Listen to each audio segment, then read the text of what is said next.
Grammar point 2. Ed presente. Verbo ser. Revisión.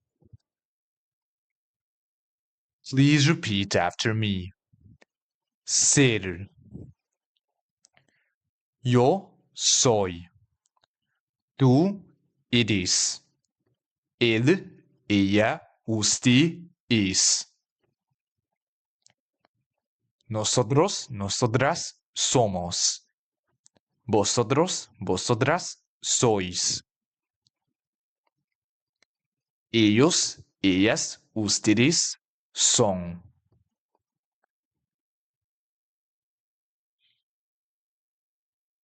Por ejemplo, yo soy estudiante. Tú eres trabajador. Nosotros somos maestros.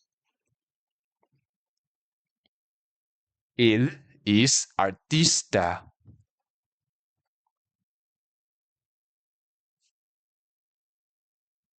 Let's move on to grammar point 3.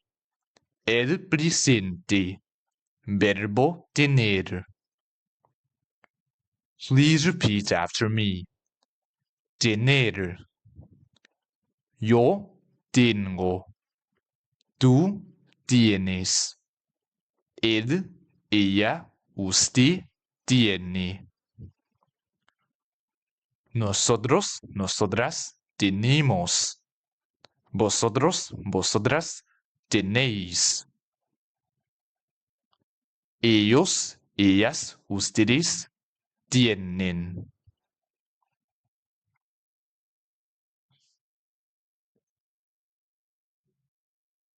Idiomatic expressions.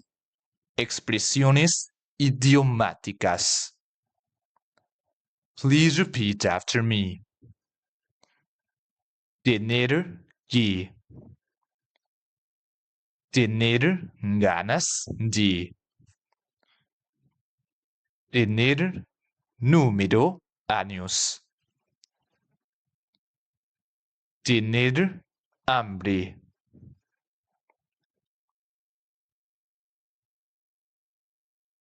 Por ejemplo,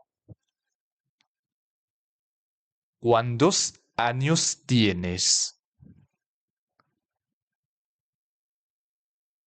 Los niños tienen ganas de cantar.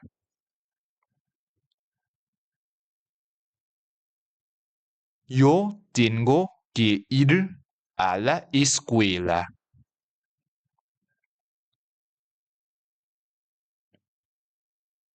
Mi padre tiene 2 hermanos.